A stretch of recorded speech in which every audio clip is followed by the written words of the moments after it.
घरे पशि महिला को हत्या कले दुर्बृत्त। घटना घटी गंजाम जिला भंजनगर थाना अंतर्गत सपदर छकठारे।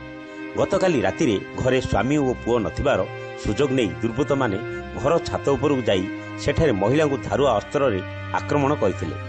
सान झियो देखिबारु ताकु मध्य हत्या करबाकू उद्यम करथिले, किंतु महिला ज्योत्स्ना रानी को हत्या कला परे फेरार हो जाइछन्ती दुर्बृत्त। खबर पाई भंजनगर पुलिस घटनास्थल में पहुंची शव को उद्धार करी व्यवच्छेद पाई भंजनगर मेडिकल को पठाई तदंत जोरदार करिछि। आज साइंटिफिक टीम मध्य घटनास्थल में पहुंची अनुसंधान करिछि। पूर्व शत्रुता को केंद्र करी एपरी हत्या करा जाइथिबा अनुमान करा जाउथिले मध्य घटना पछर सत्यता खोजुछि पुलिस। एपटे न्याय पाई दाबी करछन्ती परिवार लोक। सुनिया को पाहिली जे कि मोर भाई फोन कले, साना भाई फोन कले कि भाई एमती घरे पशिकी दुई जन आउ बो को हानि पकईचंती, तो तमे टिके जाओ बोली मते से कहले।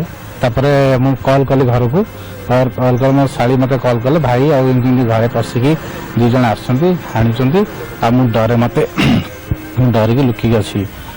तापरे मु चेष्टा मो सेतबेले मो सळा भी न थाए आ मो साली थिला रोसई करथिला से आ मो सासु ऊपर थिले।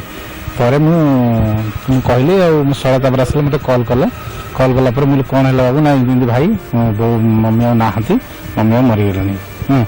पुणी मो शाड़ी पचारि आउ गोटे कॉल कर शाड़ी को पचारि मुझे कॉल कले भाई साम बारंबार से पिला लोक से डरिकी से बारंबार मत डाक।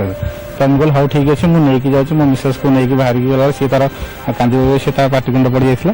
तो मुझे आसबार भी आसपारे टे लेट हो जाए। तो द्वितीय कथा हूँ जो आमर जो झील थी ताकू भी हाणिबा से नहीं घोषारी घोषारी घर छात उपर नहीं हाणियापी आ सी भी विकल मिनती होकर गढ़ा को धरिकी से मना नेहुरा कर स्थल छाड़ी दे पुणी कहते थ्रेटनिंग दे जाइए जदि तू कहबू क्या ते मारिदेव आ जी ही आसवे जगह ताकू भी मारी बोली कहते। 4 दिन 5 दिन तले कौन गोटे झगड़ा होता, तो झगड़ा होता आउटसाइड झगड़ा होता कि आम घर भर को इनभल्व कर।